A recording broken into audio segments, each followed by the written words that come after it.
from a point source, if amplitude of waves at a distance of r is a, amplitude at a distance of 2r क्या होगा? जो intensity होती है वो क्या होती है? वो क्या सिखाया था? एक पॉइंट सोर्स है, पॉइंट सोर्स जो वेव फ्रंट निकालेगा वो स्फेयर निकालेगा, तो जो इंटेंसिटी है वो power by area, area 4πr² है। Intensity directly proportional to amplitude का स्क्वायर है, तो amplitude inversely proportional to R है, तो एक बार डिस्टेंस आर एक बार 2r, तो यहाँ से सॉल्व करके एम्पलीट्यूड की रेशियो आएगी। ठीक, तो मतलब ये आज जो हमने क्वेश्चन किया था वेव फ्रंट, ये उस टाइप का क्वेश्चन है। नेक्स्ट है साइनोसाइडल वेव। साइन वेव को साइनोसाइडल वेव बोलते हैं। एक साइन वेव है, time required for particular point to move from maximum displacement to zero displacement is given. Maximum displacement से जीरो डिस्प्लेसमेंट क्या होता है? t/4।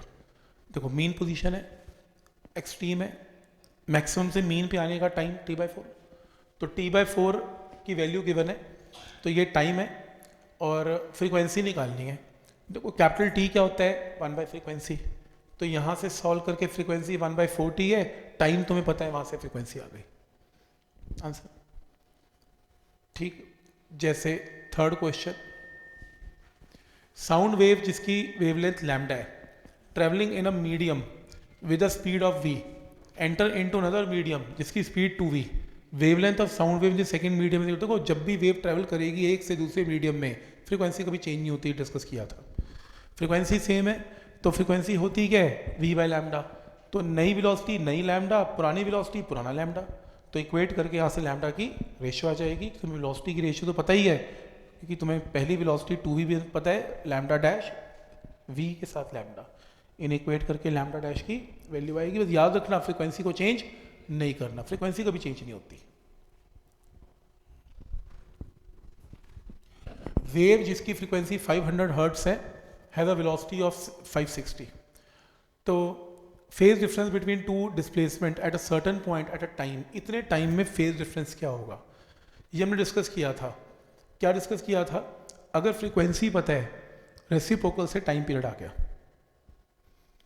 कैपिटल टी आ गया, एक कैपिटल टी में 2π एंगल कवर होता है, 1 में इतना होगा और इतने समय में कितना होगा, इसको 10 की पावर मल्टीप्लाई, आंसर। तो तुमने सबसे पहले टाइम पीरियड निकालना है। एक टाइम पीरियड में एंगल कवर्ड हमेशा 2π होता है, 1 में यूनिटरी मेथड और 10 की पावर -3 में इतना। तो ऐसे इस क्वेश्चन को करना है।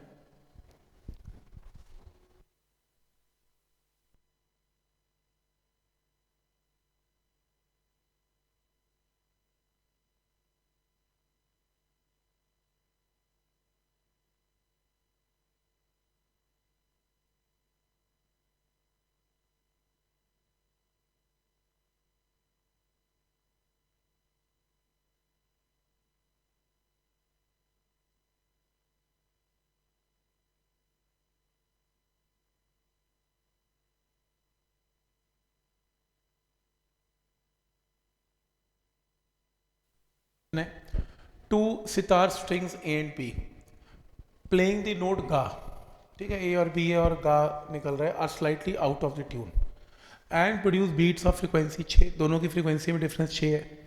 Tension in the string A is slightly reduced, tension को घटा दिया, and beat frequency is found to be reduce by 3, tension घटने से फ्रीक्वेंसी घट गई।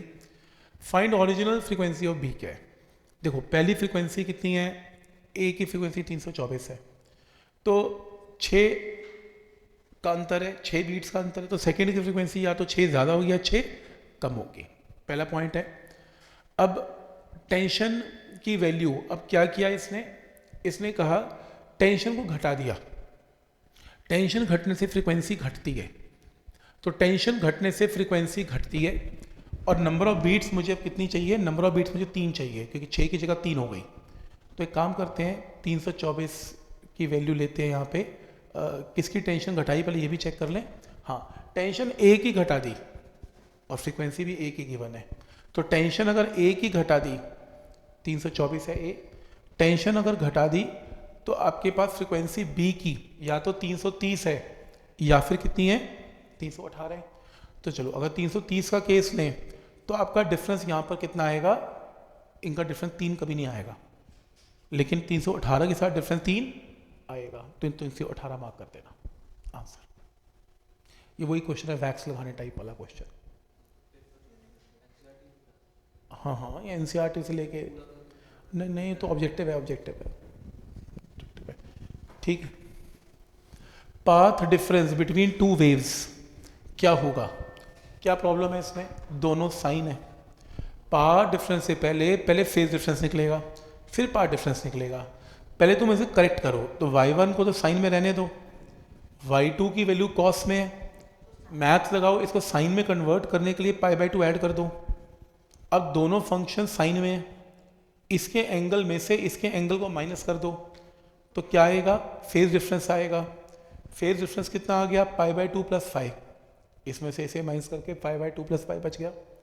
तो पाथ डिफरेंस क्या होगा? λ/2π × फेज डिफरेंस। ये फॉर्मूला हमने किया था पाथ डिफरेंस निकालने का, तो फेज डिफरेंस आ गया तो पाथ डिफरेंस भी आ गया। तो ऐसे मतलब कॉस और साइन इकट्ठे नहीं चल सकते, या दोनों साइन होंगे या दोनों कॉस होंगे। ये किया था हमने। रेजोनेंस के लिए एम्पलीट्यूड इनफाइनाइट होता है, इनफाइनाइट होने के लिए डिनोमिनेटर 0 करना पड़ता है, तो जिसमें 0 कंडीशन सेटिस्फाई हो रही है, एम्पलीट्यूड लार्ज है, इनफाइनाइट है, आंसर आएगा। रेजोनेंस की कंडीशन की थी। नेक्स्ट देखो,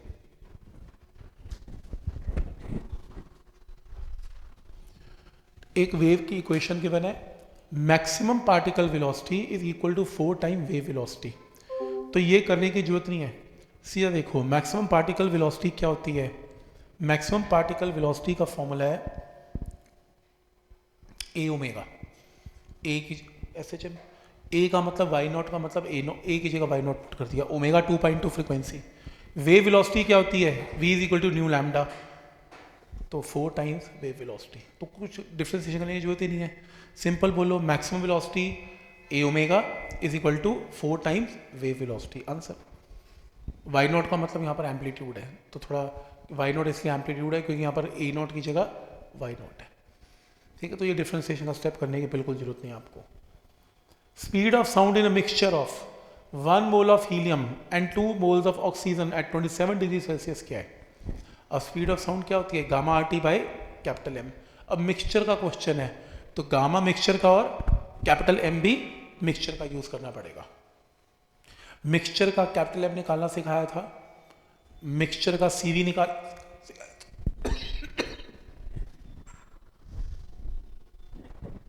मिक्सचर का सीवी, मिक्सचर का सीपी, दोनों डिवाइड करके दोनों मिक्सचर गामा का, तो पुट कर दो, उसमें रेशियो आ जाएगी, वेलोसिटी आ जाएगी मिक्सचर में।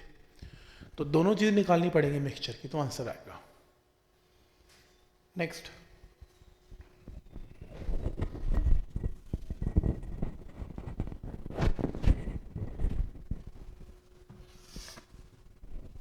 Ratio of intensity of two coherent, coherent का मतलब होता है identical source. Ratio of intensity पता है, डिफरेंस इन साउंड लेवल निकालना है between maximum and minimum intensity. Ratio of intensity पता है I1/I2, intensity directly proportional to amplitude का स्क्वायर, तो एक का एम्पलीट्यूड ए है, एक का बी है, A/B की वैल्यू आ गई। ये फॉर्मूला +2 का फॉर्मूला, वैसे हमने शायद थ्योरी बुकलेट में किया भी था। मैक्सिमम और मिनिमम इंटेंसिटी का ये फॉर्मूला याद करना पड़ेगा। आई मैक्स और आई मिनिमम का इंटेंसिटी का फॉर्मूला एम्पलीट्यूड के साथ ऐसे चेंज होता है, A+B/A-B का स्क्वायर। अब तुम्हें A+A/B की रेशियो पता है, यहाँ पर वैल्यू पुट करके आई मैक्स और आई मिनिमम की रेशियो निकाल लेना। फिर तुमने डिफरेंस ऑफ साउंड लेवल निकालना है, मैंने सिखाया था डिफरेंस ऑफ साउंड लेवल निकालने का तरीका। आई मैक्स आई मिनिमम की रेशियो तुम्हें पता है, पुट कर देना, आंसर आ जाएगा। ठीक, ये बेसिकली फॉर्मूला +2 में आ जाएगा, +2 में कॉमन फॉर्मूला है ये। ठीक, वैसे अगर याद करना है, आई मैक्स और आई मिनिमम का रेशियो एम्पलीट्यूड के साथ ऐसे चेंज होता है। वैसे मैंने ये लिखवाया हुआ था, जहाँ कंस्ट्रक्टिव एंड डिस्ट्रक्टिव इंटरफेरेंस है बुकलेट में, उसमें ये फॉर्मूला लिखा हुआ है हमने। जैसे two identical sounds A and B reach A point in same phase, तो resultant sound is C, loudness of C is n decibel higher than loudness of A, तो बताओ n क्या होगा? तो कह रहे C पॉइंट पर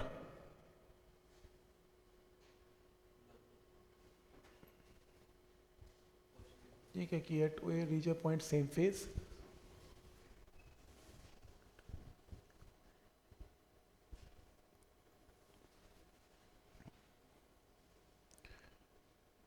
कुछ गड़बड़ है इसमें, कुछ गड़बड़ है। सी पॉइंट पे एम्पलीट्यूड डबल मेंशन करना चाहिए था।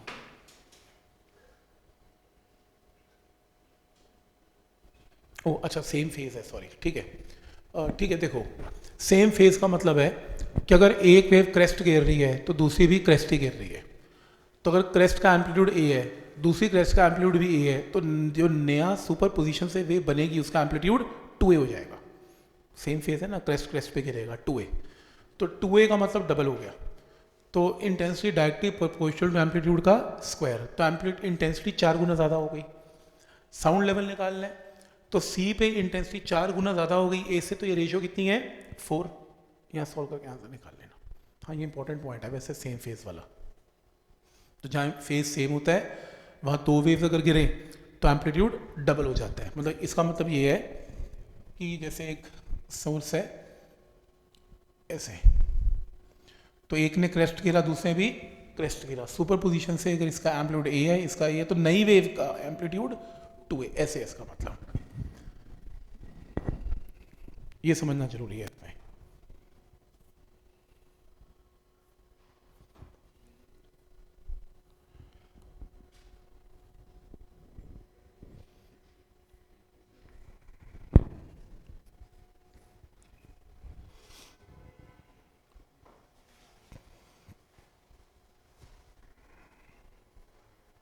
फिफ्टीन वैसे तो नहीं आता, पर फिर भी एक अलग सा क्वेश्चन वो देख लो।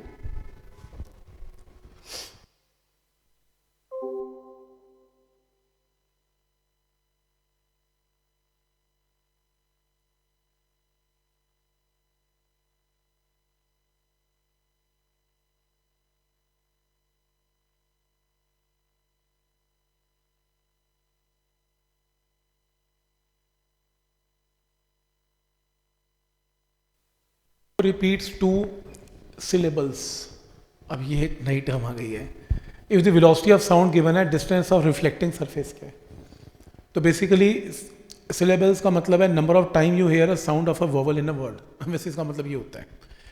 तो वो कह रहा है कि साउंड की वैल्यू जो है, साउंड जा रही है, साउंड तक देखो इको तब होती है जब जाना और आना होता है, ठीक है। तो नॉर्मली क्या होता है, ये याद करना पड़ेगा कि 2 syllables का मतलब है कि जाने का टाइम 1/5 सेकेंड है, आने का टाइम 1/5 सेकेंड है। एक सिलेबल 1/5 सेकेंड के इक्वल होता है। तो आने और जाने के 2 syllables हैं तो 2/5 सेकेंड है, तो ई को 2/5 सेकेंड में सुनाई देती है। जाने और आने का डिस्टेंस x और x है, वेलोसिटी तुम्हें पता है, टाइम तुम्हें पता है 2/5, यहाँ से वेलोसिटी x की वैल्यू आ जाएगी आंसर। मतलब ये याद करना पड़ेगा, ये फैक्ट याद करना पड़ेगा 2/5।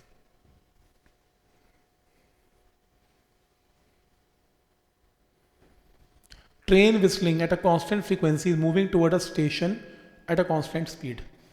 तो फ्रीक्वेंसी क्या होगी, देखो डॉपलर इफेक्ट है, ट्रेन आ रही है मेरे को क्रॉस करके जा रही है, ट्रेन जब आ रही है फ्रीक्वेंसी एफ से एफ नॉट से एफ सुनाई देगी, ये रही, चेंज नहीं होती फ्रीक्वेंसी। अगर 10 है तो 12 सुनाई दे रही है, तो फ्रीक्वेंसी चेंज नहीं है, तो 12, और फिर जब निकल गई तो फिर 8 सुनाई दे रही है, या तो ज़्यादा या कम, चेंज नहीं होती फ्रीक्वेंसी। डॉपलर इफेक्ट में अगर वेलोसिटी कांस्टेंट है किसी भी सोर्स की तो फ्रीक्वेंसी कांस्टेंट है।